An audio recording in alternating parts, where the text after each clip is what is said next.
Scattered across Egypt are massive stone statues, weighing hundreds, sometimes even over 1,000 tons. But they weren't just carved, they were quarried, transported, and precisely positioned, often over vast distances. But here's the problem. When you consider what moving 1,000 tons of stone across hundreds of kilometers actually means, you realize we might be missing something fundamental about the ancient world. Hi guys, welcome back. If you're new here, my name is Michael. I have a degree in ancient history, and on this channel, we discuss the unexplainable mysteries of our past. Let's get into it.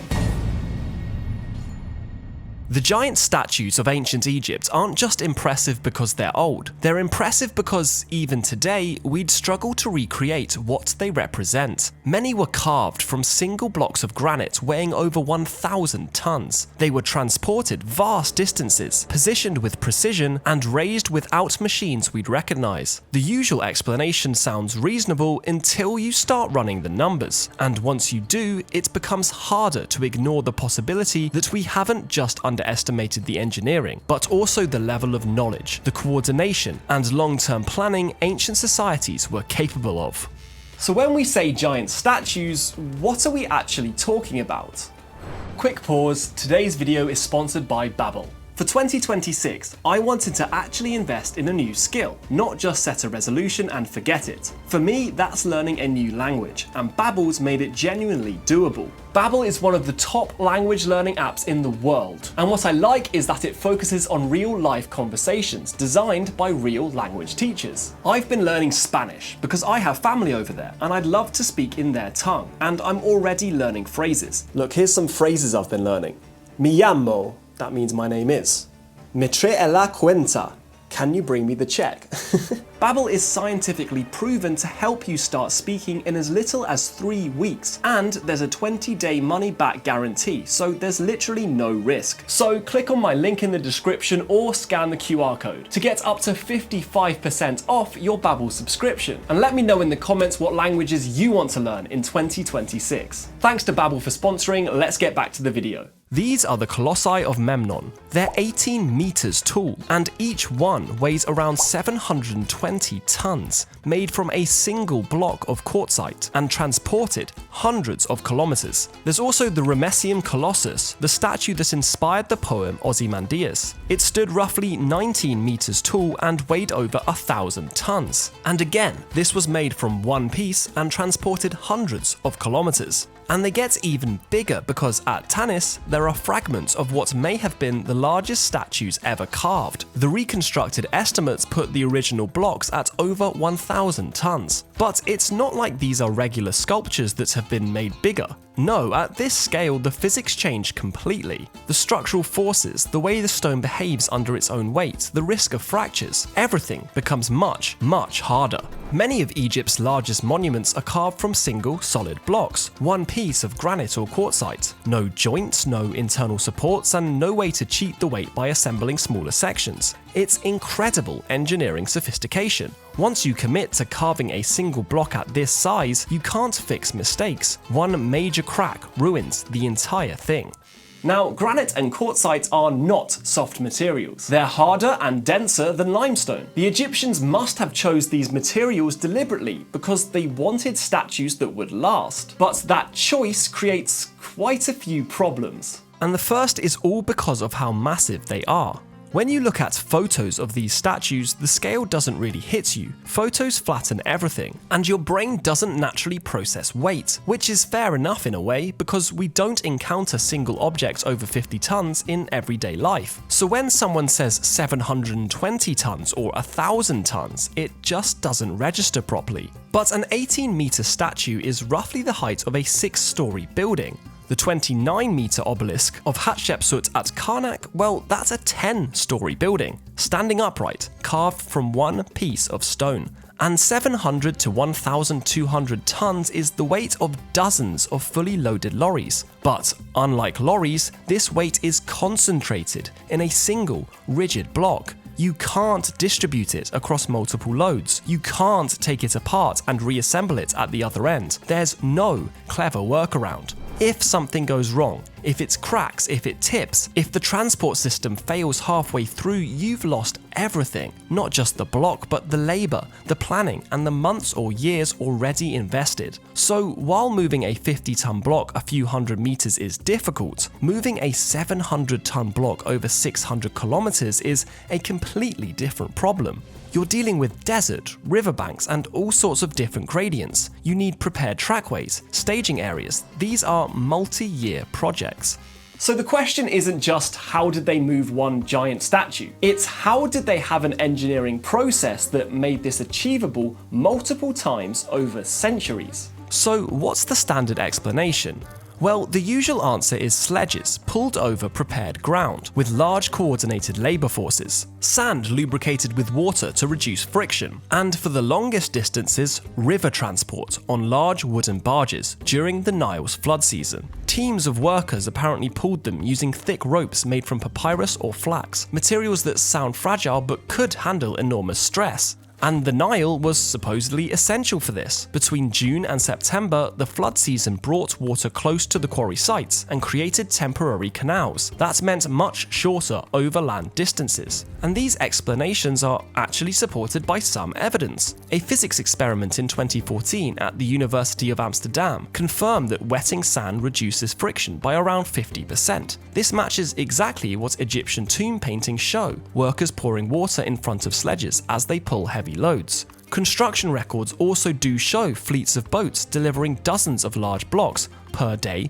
during the flood season. The Diary of Mera records detailed work transporting limestone blocks from the quarries at Tura to the Great Pyramid site at Giza by boat. The diary mentions multiple round trips over periods of days and weeks.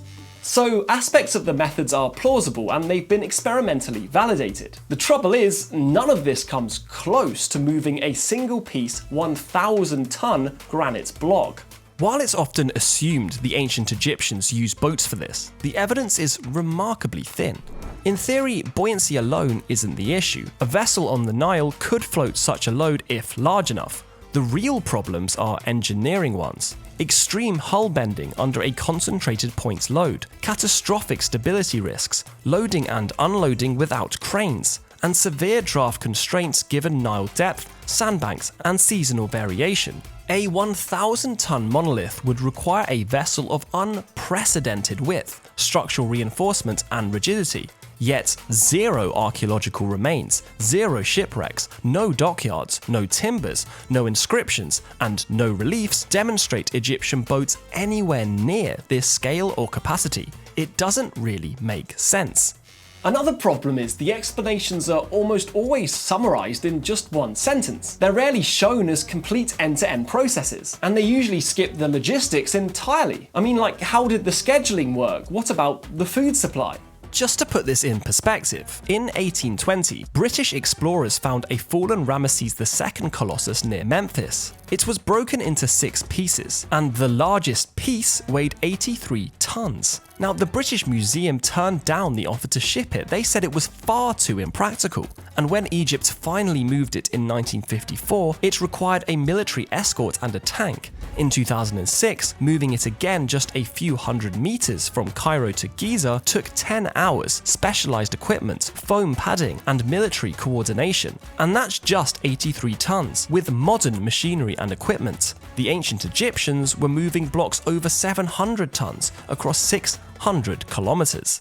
So let's talk about what it actually takes to pull something like this off, because it's not just about moving heavy stone. At this scale, precision becomes a serious problem too. Small asymmetries that you'd never notice on a regular statue become very obvious on a 10 or 20 meter figure. But the large Egyptian statues still maintain consistent proportions. Limbs are balanced, facial features are symmetrical, and they're perfectly vertical. They don't lean or topple at all.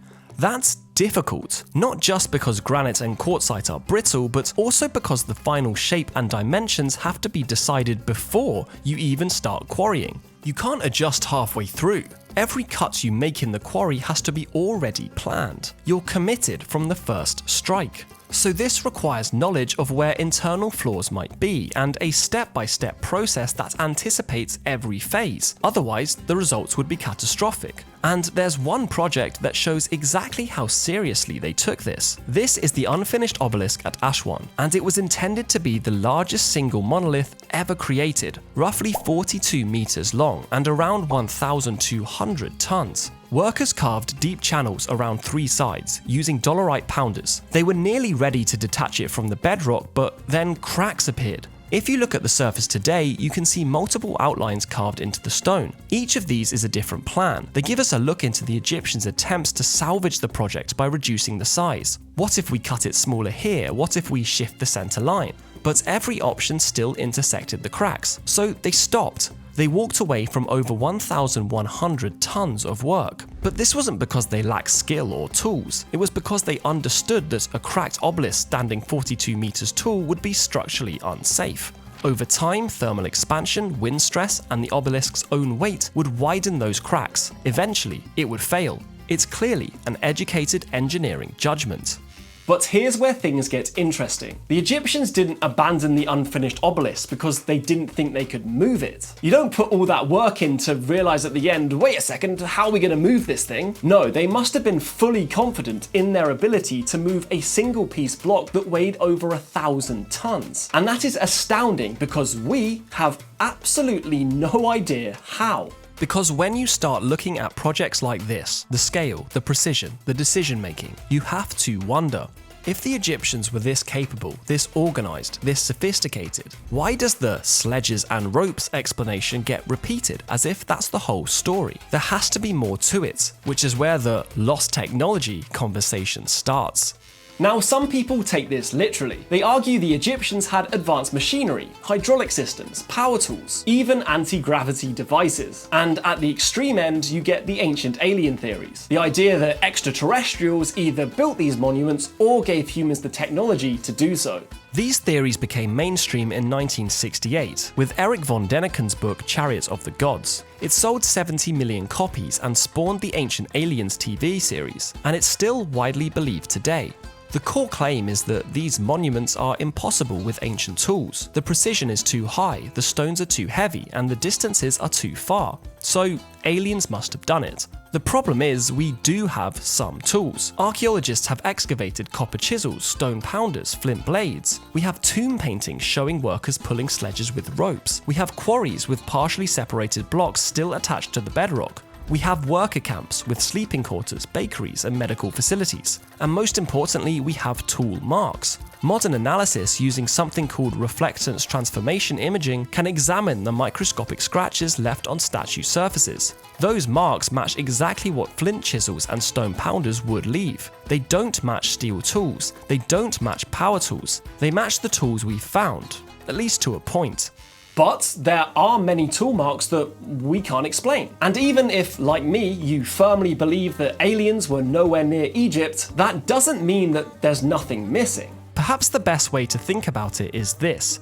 Not did the ancient Egyptians have impossible technology, but whether we've oversimplified what they actually knew. Because large civilizations don't just rely on tools, they rely on systems, apprenticeship networks, specialist guides, centralized administration, long-term projects that keep skills alive across generations. And technology is an ambiguous term that can apply to many things. Roman concrete is a great example of how that knowledge can be lost. It was used for roughly 750 years, building roads, aqueducts, and harbours. But after the Western Roman Empire fell in 476 AD, the knowledge for how to make long-lasting marine concrete disappeared for nearly 9,000 years, until Vitruvius's architectural treatise was rediscovered in 1414. Even then, the way that it self-healed was a mystery until the 21st century. The craft knowledge lived in the people who made it, and when those networks broke down, it vanished. So when we talk about lost technology in ancient Egypt, maybe the better question isn't, did they have impossible tools? Maybe it's, what parts of their knowledge no longer survive? Surely it's perfectly plausible they had some form of technology that we no longer attribute to them, or that we no longer understand. Take something simple. How do you teach someone to assess granite quality by sound? Well, you tap it. You listen for hollow spots. A master quarryman might be able to walk through a quarry and, just from the sound of a few test strikes, tell his apprentices which blocks were safe, which would fail during transport, and which would crack the moment you tried to stand them upright. If that knowledge only lives in the heads of a few hundred specialists spread across an empire, it doesn't take a catastrophe to erase it, just a couple of generations of political instability and different building priorities. Or how do you coordinate 3,000 workers across a multi-year project, timing transport to match flood cycles? The unfinished obelisk shows they had a criteria for walking away. They knew when a project was no longer structurally sound. But what were those criteria? Who made the call? These aren't the kind of things that get recorded. They're learned through decades of practice and institutional memory, and when the system collapses, that knowledge goes with it. So huge questions remain. How did the ancient Egyptians move these statues? It doesn't have to be aliens, but it also doesn't mean we have all the answers. We could do well for occasionally saying we don't know, because the Egyptians undoubtedly possessed engineering knowledge that we simply cannot explain. Thanks so much for watching, guys. If you enjoyed this video, please consider leaving a like, a comment, or subscribing to my channel down below. I'll see you next time.